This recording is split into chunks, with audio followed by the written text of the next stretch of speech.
જે બાળકો ઉપર જંતર મંતર ઉપર લાઠીચાર્જ થયો, પછી દેશના અલગ અલગ ખૂણે જે બાળકો શાંતિપૂર્ણ રીતે પ્રોટેસ્ટ કરતા હતા એની ઉપર લાઠીચાર્જ થયો, એને ડિટેન કરવામાં આવ્યા, ટીયર ગેસ ફેંકવામાં આવ્યા, અને બિહારમાં તો ગોળીઓ પણ મારવામાં આવી બાળકોને જે પોતાનો હક માંગતા હતા, કોઈ ભીખ નહોતા માંગતા.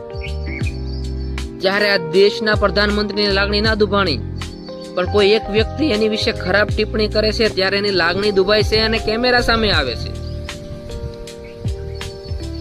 તો જ્યારે આ દેશના ભવિષ્યની લાગણી દુભાતી હતી ત્યારે તમે કેમેરા સામે કેમ ના આવી શક્યા? એ બાળકો તો છેલ્લા કેટલાય દિવસોથી ત્યાં પ્રોટેસ્ટ કરતા હતા, અને એને કેટલાય દિવસ પહેલા એલાન પણ કરેલું છે કે 20 તારીખના રોજ એ સંસદ ઉપર કૂચ કરશે, એ માર્ચ કાઢશે.